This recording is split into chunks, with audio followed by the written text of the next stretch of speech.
नमस्कार दोस्तों, आपका यूट्यूब चैनल में स्वागत है धर्मशिला स्टडी में।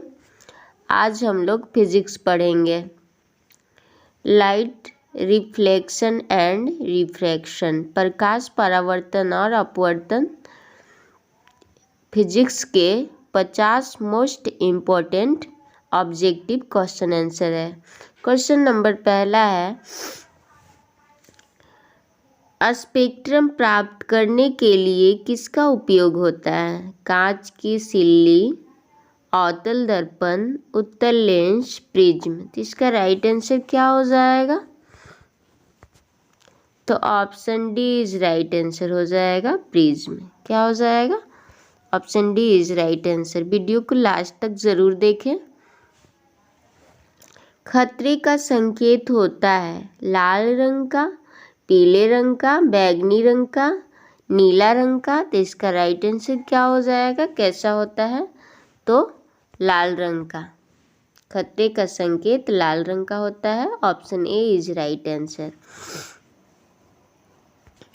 क्वेश्चन नंबर 3, विद्युत हीटर में तार लगा होता है एल्युमिनियम का, सिलिकॉन का, टंगस्टन का, सभी।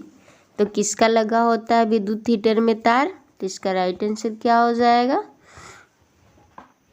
तो option C is right answer. क्या हो जाएगा? टंगस्टन का तार लगा होता है। अगला क्वेश्चन, जब प्रकाश की किरण हवा से कांच में प्रवेश करती है तो मुड़ जाती है अभिलंब से दूर, अभिलंब के निकट, अभिलंब के समांतर, इनमें से कोई नहीं। किधर मुड़ जाती है? तो इसका राइट आंसर क्या हो जाएगा? तो option B is right answer. क्या हो जाएगा? Option B is right answer, अभिलंब के निकट। क्वेश्चन नंबर 3, प्रकाश का वर्ण विक्षेपण किस उपकरण से संभव होता है? दर्पण, लेंस, प्रिज्म, कांच। तो इसका राइट आंसर क्या हो जाएगा? तो option C is right answer, prism. प्रिज्मा लिखा गया है, सॉरी प्रिज्म होगा इसका राइट आंसर। क्वेश्चन नंबर 4, किस कोलाइडी विलयन में निलंबित करने से प्रकाश के प्रकीर्णन को कहा जाता है? वायुमंडलीय प्रभाव, कीडल प्रभाव, टिंडल प्रभाव, फाइटल प्रभाव। क्या कहा जाता है? इसका राइट आंसर क्या हो जाएगा? तो सी इज राइट आंसर। क्या होगा? टिंडल प्रभाव। किस कोलाइडी विलयन में निलंबित करने से प्रकाश के प्रकीर्णन को क्या कहते हैं? तो टिंडल प्रभाव। क्वेश्चन नंबर 5 है, दाढ़ी बनाने में कौन सा दर्पण प्रयुक्त होता है? समतल दर्पण, अवतल दर्पण, उत्तल दर्पण, इनमें से कोई नहीं। तो इसका राइट आंसर क्या होगा बताइए? तो दाढ़ी बनाने में अवतल दर्पण का प्रयोग होता है। तो option B is right answer हो जाएगा। आपको याद रखना है। क्वेश्चन नंबर 6, किस माध्यम के अपवर्तनांक का मान होता है? साइन आई बट्टा साइन आर, साइन आर बटा साइन आई, साइन आई गुना साइन आर, साइन आई गुना साइन आर। तो इसका राइट आंसर क्या हो जाएगा? तो option A is right answer. क्या हो जाएगा? Option A is right answer, sine I by sine R इसका आंसर हो जाएगा। क्वेश्चन नंबर 7, स्पेक्ट्रम में किस रंग की किरण का झुकाव अधिक होता है? लाल रंग का, पीला रंग का, हरा रंग का, बैगनी रंग का। इसका राइट आंसर क्या हो जाएगा? किसके रंग का ज़्यादा झुकाव होता है? तो option D is right answer हो जाएगा, बैगनी रंग का। किसका होता है? तो बैगनी रंग का स्पेक्ट्रम में झुकाव अधिक होता है। क्वेश्चन नंबर 8, इंद्रधनुष का बनना किस परिघटना पर आधारित है? प्रकाश का परावर्तन, प्रकाश का अपवर्तन, प्रकाश का वर्ण विक्षेपन, इनमें से कोई नहीं। तो इसका राइट आंसर क्या होगा बताइए। तो option C is right answer हो जाएगा, प्रकाश का वर्ण विक्षेपन। C is right answer. Next question है, किसी उत्तल लेंस का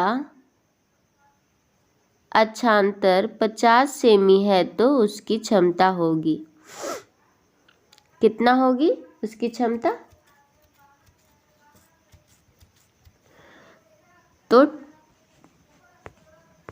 option D is right answer, 2D होगा। क्वेश्चन नंबर 10, अवतल लेंस का आवर्धन m बराबर होता है u/v, u plus v by u। तो इसका राइट आंसर क्या हो जाएगा? तो u/v क्या हो जाएगा? u/v। Option A is right answer हो जाएगा। 11, प्रकाश के परावर्तन के कितने नियम होते हैं? 1, 2, 3, 4। कितने नियम होते हैं प्रकाश के परावर्तन के? आपको याद रखना है। तो प्रकाश के परावर्तन के 2 नियम होते हैं। कितना होते हैं? प्रकाश के परावर्तन के 2 नियम होते हैं। क्वेश्चन नंबर 12, निर्गत किरण एवं अभिलंब के बीच के कोण को क्या कहते हैं? आपतन कोण, परावर्तन कोण, निर्गत कोण, इनमें से कोई नहीं। तो इसका राइट आंसर क्या हो जाएगा? क्या कहते हैं? तो इसका राइट आंसर हो जाएगा option B is right answer, परावर्तन कोण। क्या कहते हैं? परावर्तन कोण। क्वेश्चन नंबर 13, किस दर्पण से हमेशा वस्तु से छोटा प्रतिबिंब प्राप्त होता है? समतल, उत्तल, अवतल, सभी। तो इसका राइट आंसर क्या हो जाएगा बताइए। इसका राइट आंसर क्या हो जाएगा? तो option B is right answer, वस्तु से छोटा, हमेशा वस्तु से छोटा प्रतिबिंब प्राप्त होता है उत्तल दर्पण का। किसका? उत्तल दर्पण का। नेक्स्ट क्वेश्चन, साइड मिरर के रूप में प्रयुक्त होता है अवतल दर्पण, उत्तल दर्पण, अवतल लेंस, उत्तल लेंस। तो इसका राइट आंसर क्या हो जाएगा? किसका प्रयोग होता है साइड मिरर में? तो उत्तल दर्पण का। किसका? उत्तल दर्पण का। Option B is right answer. Next question है, निम्न में से कौन सा पदार्थ लेंस बनाने के लिए प्रयुक्त नहीं किया जा सकता है? जल, कांच, प्लास्टिक, मिट्टी। तो इसका राइट आंसर बताइए क्या हो जाएगा? किसका प्रयोग नहीं किया जा सकता है लेंस बनाने में? तो मिट्टी का नहीं किया जा सकता है। Option D is right answer. क्या हो जाएगा? मिट्टी का प्रयोग नहीं कर सकते हैं लेंस बनाने के लिए। क्वेश्चन नंबर 16, उत्तल दर्पण द्वारा बना प्रतिबिंब बिंब प्रतिबिंब होता है वास्तविक प्रतिबिंब की अपेक्षा सीधा, वास्तविक तथा बिंब की अपेक्षा उल्टा, वास्तविक तथा बिंब की अपेक्षा सीधा, काल्पनिक तथा बिंब की अपेक्षा उल्टा। तो इसका राइट आंसर क्या हो जाएगा?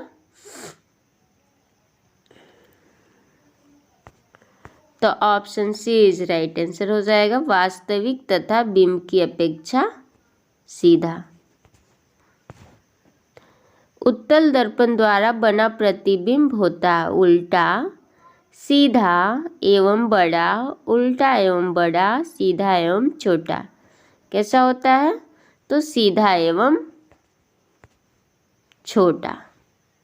Option D is right answer हो जाएगा। समान आँख की दृष्टि पटल रेटिना पर बनने वाले प्रतिबिंब होता है कैसा? काल्पनिक तथा उल्टा, वास्तविक तथा सीधा, वास्तविक तथा सीधा, वास्तविक तथा उल्टा। तो इसका राइट आंसर क्या हो जाएगा? कैसा होगा?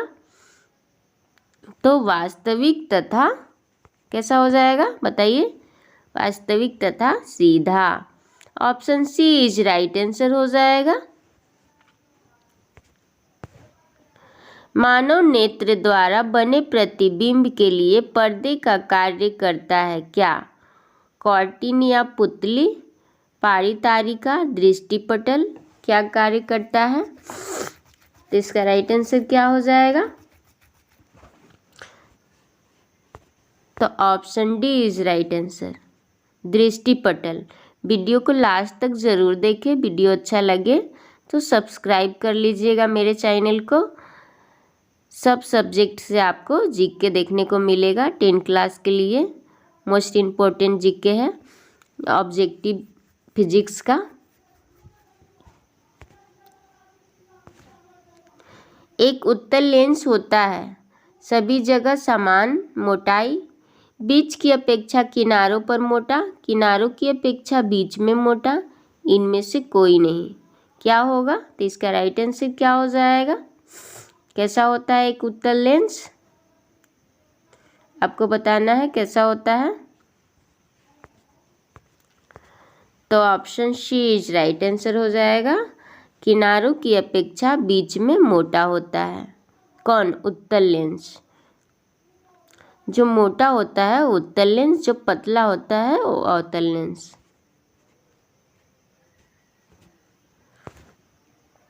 चंद्रमा पर खड़े अंतरिक्ष यात्री को आकाश प्रतीत होता है नीला, उजला, काला, पीला। कैसा प्रतीत होगा चंद्रमा पर खड़ा एक अंतरिक्ष यात्री को? इसका राइट आंसर क्या होगा बताइए। तो option B is right answer हो जाएगा, उजला। क्या होगा? उजला। सरल सूक्ष्मदर्शी में किसका उपयोग होता है? अवतल दर्पण, उत्तल दर्पण, अवतल लेंस, उत्तल लेंस। किसका प्रयोग होता है सरल सूक्ष्मदर्शी में? तो आपको बताना है इसका राइट आंसर क्या होगा।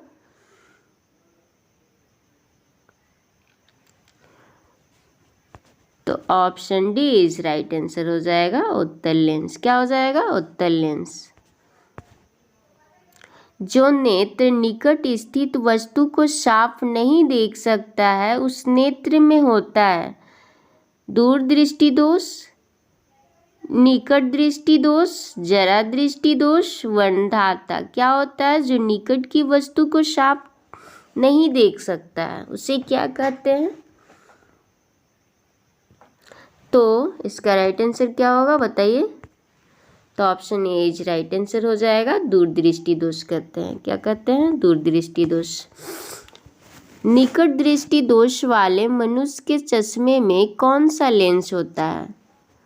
उत्तल लेंस, अवतल लेंस, उत्तल दर्पण, अवतल दर्पण। निकट दृष्टि दोष वाले मनुष्य के चश्मा में कौन सा लेंस लगा होता है? तो इसका राइट आंसर क्या होगा?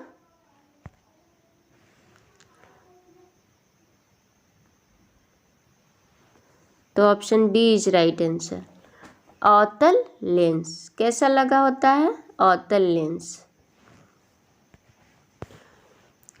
1 मीटर फोकस दूरी वाले उत्तल लेंस की क्षमता होगी उत्तल लेंस, अवतल लेंस, फोकल लेंस, बेलनाकार लेंस।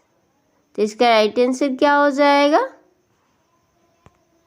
तो option A is right answer. क्या हो जाएगा? उत्तल लेंस। अगला क्वेश्चन, डॉक्टर वर्मा के चश्मे की क्षमता प्लस 0.25 डी है तो उनके आँख में उत्पन्न दोष है क्या? निकट दृष्टि दोष, दीर्घ दृष्टि दोष, जरा दृष्टि दोष, अबिंदुकता। प्लस है यानी कि धनात्मक दर्शा रहा है तो क्या होगा? दीर्घ दृष्टि दोष हो जाएगा। तो इसका राइट आंसर क्या हो जाएगा? Option B is right answer, दीर्घ दृष्टि दोष। क्या हो जाएगा? दूरदृष्टि दोष भी कहते हैं। एक स्वस्थ आंख के लिए दूर बिंदु कितनी होनी चाहिए? 25 cm, 0, 25, 250 cm अनंत क्या होनी चाहिए एक स्वस्थ मनुष्य की आंख के लिए? तो इसका राइट आंसर क्या हो जाएगा बताइए? तो option A is right answer हो जाएगा 25 cm। क्वेश्चन नंबर 28, नेत्र लेंस की फोकस दूरी बढ़ जाने से आंख में उत्पन्न दोष होता है क्या? निकट दृष्टि दोष, दूर दृष्टि दोष, दोनों, इनमें सभी, क्या होता है? तो इसका राइट आंसर क्या हो जाएगा? तो दूर दृष्टि दोष। क्या होता है? दूर दृष्टि दोष।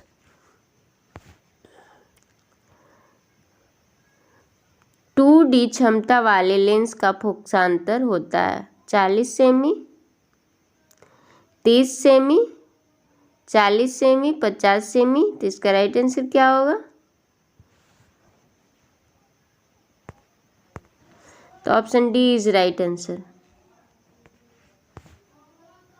अभिनेत्र लेंस की फोकस दूरी में परिवर्तित किया जाता है पुतली द्वारा, दृष्टिपटल द्वारा, पछाम-भी द्वारा, पारितारिका द्वारा। तो इसका राइट आंसर क्या हो जाएगा? तो option C is right answer. परिपथ में विद्युत धारा की माप किससे की जाती है? Ampere, volt meter, ammeter. तो इसका राइट आंसर क्या हो जाएगा? किससे की जाती है? तो एमीटर से। क्या हो जाएगा? एमीटर से, सॉरी, एमीटर से। Option C is right answer हो जाएगा। आवेशम की क्रिया में एक पदार्थ से दूसरे पदार्थ में स्थानांतरण होता है प्रोटॉन का, इलेक्ट्रॉन का, न्यूट्रॉन का, इनमें सभी, किसका होता है बताइए? इसका राइट आंसर क्या हो जाएगा? तो option B is right answer हो जाएगा, इलेक्ट्रॉन का। डायनेमो में कैसी धारा प्राप्त होती? प्रत्यावर्ती धारा, दिष्ट धारा, दोनों, इनमें से कोई नहीं। कैसा धारा प्राप्त होती है डायनेमो में? तो इसका राइट आंसर क्या हो जाएगा? दोनों, प्रत्यावर्ती और दिष्ट दोनों। धारा के चुंबकीय प्रभाव की खोज की थी किसने? फ्राइडे ने, ऑस्ट्रेड ने, मैक्सवेल ने, एम्पियर ने। किसने की थी धारा के विद्युत चुंबकीय प्रभाव का खोज? तो option B is right answer, ऑस्ट्रेड ने की थी। विद्युत मोटर की क्रिया का व्यवहारिक उपयोग है चुंबक पर विद्युत धारा के प्रभाव का, विद्युत धारा पर चुंबक के प्रभाव का, रासायनिक ऊर्जा को विद्युत ऊर्जा, इनमें से कोई नहीं। तो इसका राइट आंसर क्या होगा?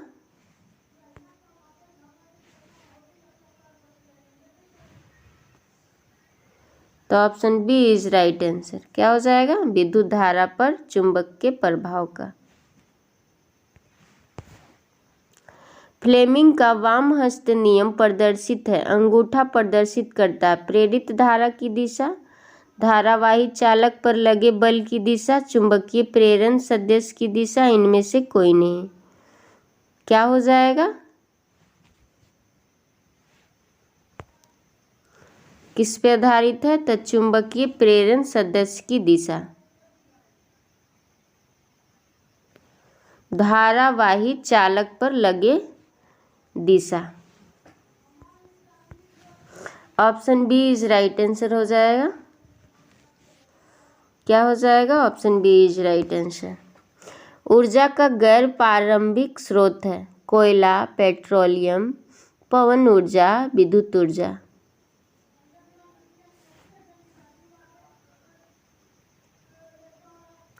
तो इसका राइट आंसर क्या होगा बताइए? तो option C is right answer हो जाएगा, पवन ऊर्जा। कौन प्राकृतिक संसाधन नहीं है? वायु, जल, जीवधारी, मृदा। कौन नहीं है प्राकृतिक संसाधन? आपको बताना है। इसका राइट आंसर क्या हो जाएगा? तो option C is right answer, जीवधारी। सूर्य से जो प्रकाश ऊर्जा विकिरित होती है उसे ऊर्जा को स्रोत को क्या कहते हैं? हाइड्रोजन नाभिक का विखंडन, हीलियम नाभिक का विखंडन, हाइड्रोजन नाभिक का संलयन, हीलियम नाभिक को के संलयन। तो इसका राइट आंसर क्या होगा? तो option C is right answer, hydrogen नाभिकों का संलयन कहते हैं। लेंस के मध्य भाग का वह बिंदु जहां से प्रकाश का अंत नहीं होता है उसे क्या कहते हैं? प्रकाशीय केंद्र, प्रकाशीय माध्यम, प्रकाशीय सघन, इनमें सभी। क्या कहते हैं? तो इसे प्रकाशीय केंद्र कहते हैं। क्या कहते हैं? प्रकाशीय केंद्र। लेंस को पानी में डूब होने पर उसके फोकस दूरी पर क्या प्रभाव पड़ता है? उसकी फोकस दूरी पर प्रभाव पड़ता है, उसके केंद्र बिंदु पर प्रभाव पड़ता है, उसका बर्तन पर प्रभाव पड़ता है, इनमें से कोई नहीं। तो उसका फोकस दूरी पर प्रभाव पड़ता है। किस पे पड़ता है? तो फोकस दूरी पे। ट्रांजिस्टर किसका एक संयोजन है? ध्वनि ट्रेन का, दो डायोड का, दो विद्युत धारा का, कोलाइड का। किसका है ट्रांजिस्टर एक संयोजन? तो इसका राइट आंसर क्या होगा? तो दो डायोड का। किसका है? दो डायोड का।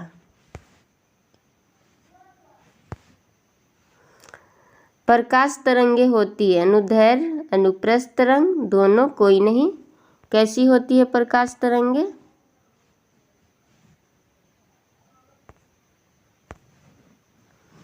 तो अनुप्रस्थ तरंगे होती है। Option B is right answer.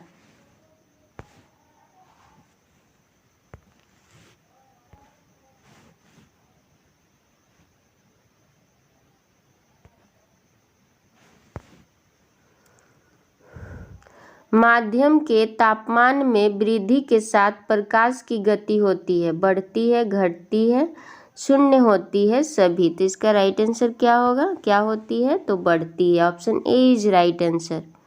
क्या हो जाएगा? Option A is right answer.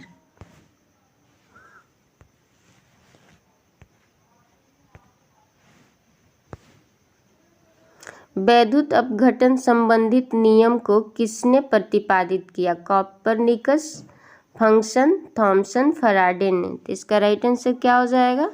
तो option D is right answer. Faraday ने वैद्युत अपघटन संबंधित नियम को प्रतिपादित किया। अगला क्वेश्चन, किसके कारण बादलों वाली रात स्वच्छ आकाश वाली रात के परीक्षा गर्म होती है? अपवर्तन के कारण, विकर्णन के कारण, परावर्तन के कारण, प्रकीर्णन के कारण, किसके कारण? तो इसका राइट आंसर क्या हो जाएगा? तो option B is right answer, विकर्णन के कारण, विकिरण के कारण। सूर्य का ताप किसके द्वारा मापा जाता है? पायरोमीटर से, बैरोमीटर से, नैनोमीटर से, एमिनोमीटर से। किसके द्वारा मापा जाता है सूर्य का ताप? तो बैरोमीटर से। Option A is right answer. क्या हो जाएगा? Option A is right answer.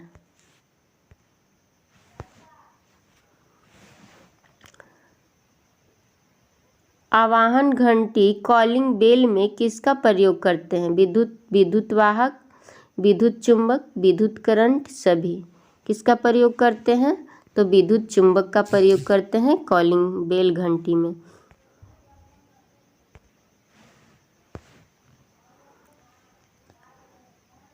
Kilowatt hour को निरूपित करता है। ऊर्जा के एकक, ऊर्जा के स्रोत, ऊर्जा, कोई नहीं। तो ऊर्जा के एकक। Option A is right answer. अशांत पानी में डूबी हुई छड़ी किसके कारण टूटी हुई प्रतीत होती है? अपवर्तन के कारण, प्रकीर्णन के कारण, परावर्तन के कारण, मध्यम के कारण। तो इसका राइट आंसर क्या हो जाएगा? तो option A is right answer हो जाएगा। परावर्तन के कारण टूटी हुई नज़र आती है। वीडियो अच्छा लगे तो लाइक शेयर ज़रूर कीजिएगा और इसी प्रकार के सब सब्जेक्ट का जीके देखने के लिए हमारे चैनल को सब्सक्राइब ज़रूर करें, लाइक ज़रूर करें, वीडियो को लास्ट तक ज़रूर देखें।